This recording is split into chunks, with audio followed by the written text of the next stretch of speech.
Hello and welcome, Dirty William here, back with another episode of the Melee Wizard, a build by Traitor J03. Check description below for a link to the build and links to my past Let's Plays. So, I received some feedback from subscriber Mead Helios, I hope I'm pronouncing that correctly, regarding feats, enhancements, and spells. So I'd like to go over that before moving forward with the series, because some other people might have the same questions.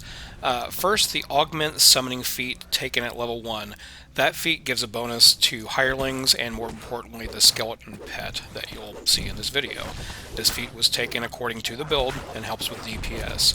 If you don't like it, the author of the build, again, Traitor J03, recommends changing it out for Quicken. You can really put anything in here that you want to, that might help out with your casting abilities, for example. I'm sticking with the pet because it can pull levers and it does add a bit to my DPS. This will likely be changed out later if I see that the pet is not performing as well as it should, so keep that in mind. It might get changed later on. Second, let's discuss the shield feats.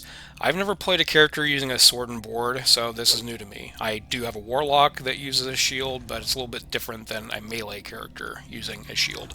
As you can see in this video, I am using a two-handed weapon because it feels faster right now, and it probably is faster. But I think the benefits of the shield feats will, at least I hope, become more noticeable in the future, and I will switch over to that. Enhancements are the next big topic, specifically the Wraith Form. At this stage in leveling, the healing I would get from Lesser Death Aura is very low when compared to carrying around a hireling. So until I get Death Aura at level 7, I will not be in the undead Wraith Form. And speaking of the enhancements, I've reset them to take more in the Eldritch Knight tree, as shown here. Pale Master Core 1, Dark Reaping, and Tier 1, all three of the Skeletal Knight, Eldritch Knight, I took Core 1, Eldritch Strike, Core 2, Sword, Tier 1, Mage Armor 3, excuse me, Spell Siphon 2, and in Tier 2, 1 point in the Shield SLA, mostly for protection from magic missiles. Even though I do have Nightshield that I can cast, this is a bit cheaper. Whenever I get the enhancements, or the feats rather, that I can reduce the cost, for example, Quicken. Finally, in spells, I can inscribe any spells that I need, but I'm limited in my spell slots right now, just as anybody else would be. I was using Master's Touch. Excuse me.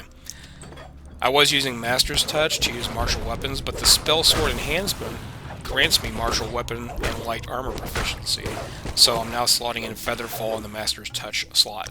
Other spells shown here are Protection from Evil, Expeditious Retreat, Jump, Blur, and Protection from Elements. Or, I'm sorry, Resist Energy. Resist Energy is a pretty good spell, considering they've taken away the ship buffs that used to give you resistances. So that's it, I'm done talking. You go watch the rest of this gameplay of the Elite Walking the Butcher's Path. Thank you all for watching. I hope you enjoyed. If you did, please leave a like. Until next time, this is Dirty William, doing the dirty work.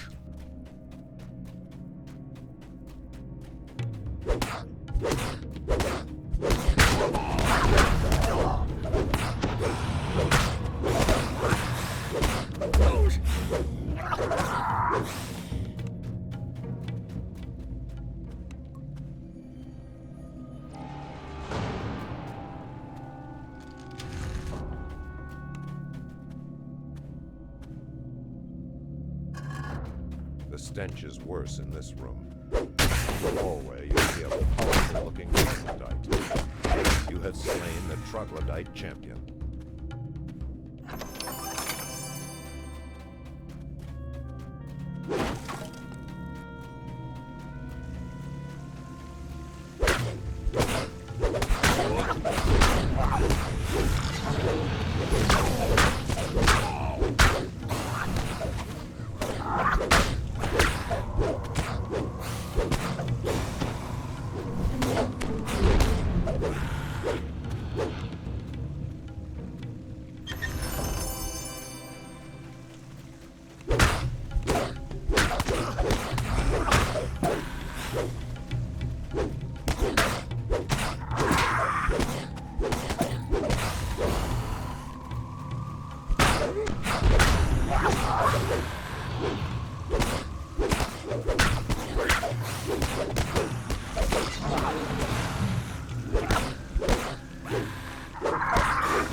Witcher's path and live. No easy feat, even for the bravest.